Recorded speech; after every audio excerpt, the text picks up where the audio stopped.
Good morning! Welcome to Lynn OFW Vlog. Nandito na naman tayo ngayon guys sa Bakuran Garden. Kailangan nating walisin na ang mga dahon kasi marami na. So ito guys, ang katagiti na init. Yan, kasi late na akong lumabas dito at marami tayong trabaho. So ayan, magic-magicin natin ito kasi grabe init guys, krubra. Do ginasunog ang imo diri nga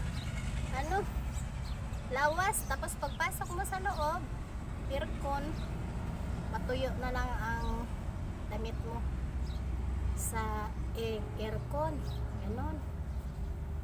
Grabe ang init. Yung pag walis mo dito, pagpasok mo sa loob ay pwede nang pigaan ng iyong damit. So ayan, winto muna tayo nang walang winta. Kain muna ako ng orange ko bago ako naumpisahan ko na itong walisin kanina. Kaso lang pumasok ako sa loob kasi yung mga alaga ko, tiningnan ko kung kumain ba, tapos nakita ko may nakalabas na mga labahin. So sinalang ko muna, tapos may binabad ko yung iba. Kaya ayun, nakabalik dito na lumabas na ang araw. Ay Diyos ko Lord, patawad. Naumpisahan ko na kaya tapusin ko. Saglit lang yung paghagis-hagis ng walis na yan, tapos na. Kasi lagi sinisilip yung likod. Kaya mahiya naman tayo, walisin natin kahit na hapyaw-hapyaw lang. At least nawalisan, di ba?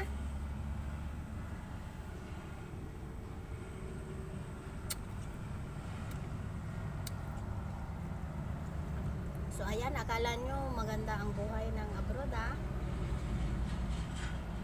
Sa Saudi guys, hindi ko naranasan ito. Kasi sa Saudi naman, doon halos hindi ka palabasin ng bahay.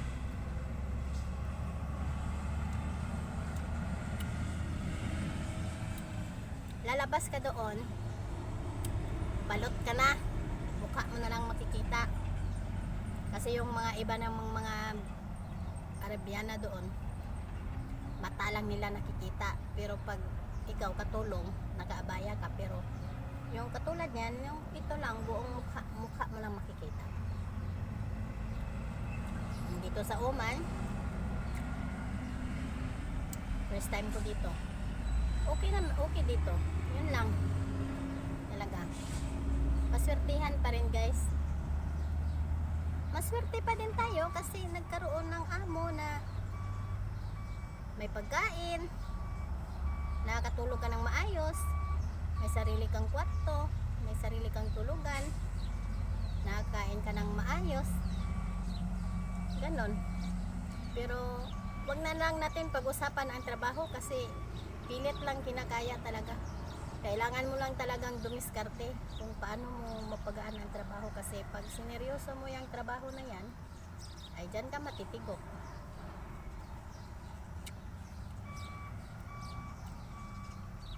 Pag hindi kaya, pwede naman may bukas. Ganun lang.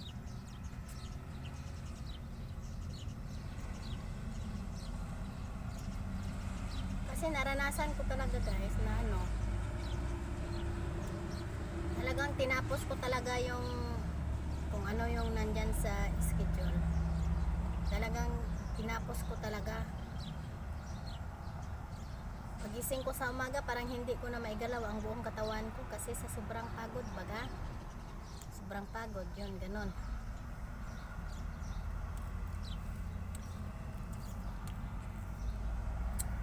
Ang cellphone ko, oy, ang bilis naman itong mapupuno.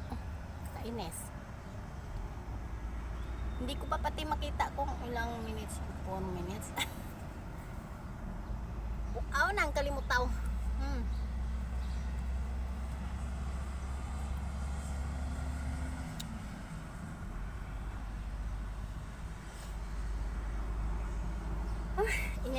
Init guys. Kaya ayan, simulan na natin ang ating pagwawalis. Kumain lang ng prutas. Ayan guys, samahan nyo ako sa aking pagwawalis. Nag-gloves ako kasi dinadakot ko. Minsan mabagal kapag dinadastan ko yung mga dry na ano, dahon. Kaya maganda dakutin, bilis, di ba? Yan. Hapyaw-hapyaw lang natin guys kasi mainit talaga. Sobra. Kasi naumpisahan ko na kaya hindi ko pwedeng hindi natin ito itutuloy.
magtiis ka sa init. So ayan na, magdakot na tayo kasi mainit talaga. Sobra. Ay, ilang minutes na ito, hindi ko makita.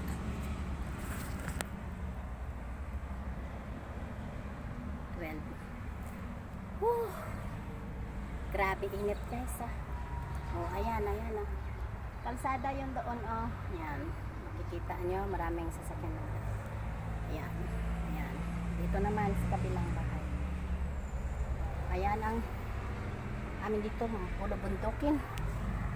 Ayan. So, ayan lang guys. Na, taputin na natin ang inipon nating dahon. Kasi basang-basa na ako sa pawis ko. Naliligo na naman ako sa pawis ko. Ang likod ko basang-basa na.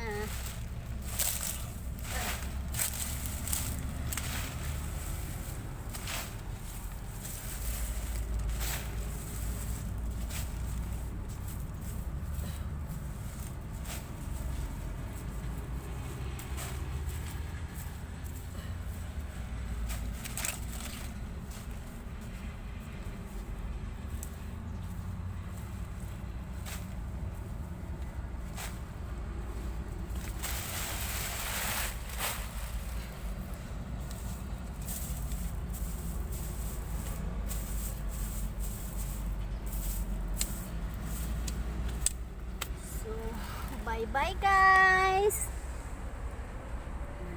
13 pa lang. 13 pa lang pala. So ayan, nakita nyo na. Grabe ang init. Parang pag lumalabas ka ng ganito kainit yung balat mo parang sinusunog.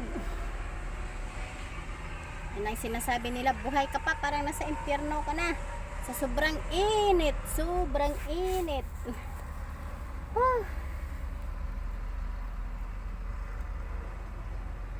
So, yan lang guys. Thank you for watching. Don't forget to subscribe, like, and share sa ating vlog. Kahit mga simple-simple lang guys, may content tayo. So, bye! Thank you for watching. Shout out sa aking kapamilya, Team Tuba, Tribu Payag. Shout out everyone. Thank you sa lahat ng support. Bye! Mwah!